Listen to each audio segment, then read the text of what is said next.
Hi designers, போன கிளாஸ்ல pleated dressக்கான fabric calculation பார்த்தோம். இந்த கிளாஸ்ல உங்ககிட்ட fabric இருக்கு, அதை எப்படி ஸ்டிச் பண்ணா pleated dress பெர்ஃபெக்ட்டா வரும் அப்படின்றத பார்க்கலாம். ஃபார் எக்ஸாம்பிள் என்கிட்ட 40 இன்ச் வித் இருக்கிற ஒரு fabric இருக்கு. நான் 18 இன்ச் waist round இருக்கிற ஒரு பாப்பாக்கு ஸ்டிச் பண்ண போறேன் அப்படின்னு எடுத்துக்கலாம். fabricோட length 40 inches, waist round 18 inch.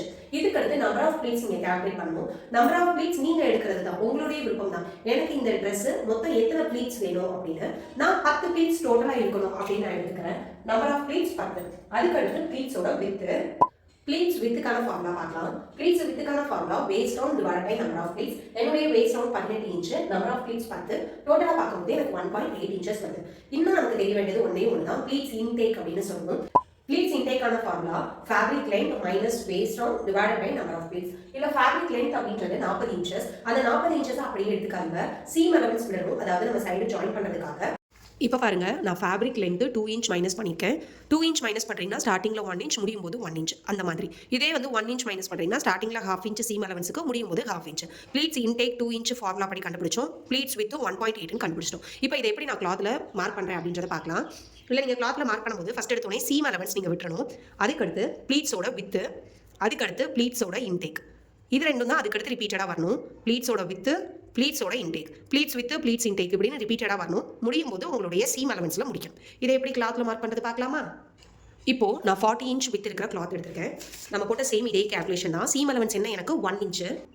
Seam allowance 1 inch, ப்ளீட்ஸோட with 1.8 inch, ப்ளீட்ஸோட intake 2 inch. அதுக்கடுத்து இந்த 1.8 2 இன்ச்சு 1.8 2 இன்ச் அப்படின்றதே கண்டினியூவாக எனக்கு வந்துட்டே இருக்கணும். முடியும் போது ஆட்டோமேட்டிக்காக 1 இன்ச் எக்ஸ்ட்ரா வரும். 1 இன்ச் சீம் அலவன்ஸுக்காக, இது 1.8 இன்ச் 2 இன்ச், 1.8 இன்ச் 2 இன்ச், இப்படியே நான் லாஸ்ட் வரைக்கும் மார்க் பண்ணியிருக்கேன்.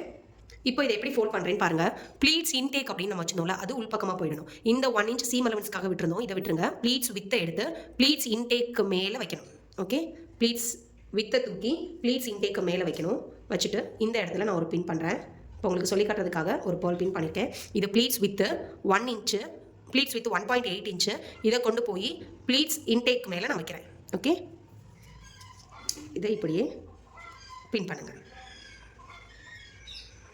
ஓகே, ப்ளீட்ஸ் வித்து இதை எடுத்துகிட்டு போய் ப்ளீட்ஸ் இன்டேக்கு மேலே வைக்கணும். மேலே வைக்கும்போது இது மாதிரி ஒரு எஸ் மாதிரி ஃபார்ம் ஆகும். இதே மாதிரி லாஸ்ட் வரைக்கும் பண்ணணும்.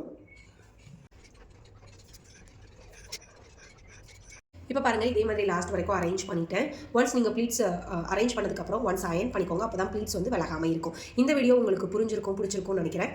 வேற ஒரு வீடியோவில் பார்க்கலாம். தேங்க்யூ.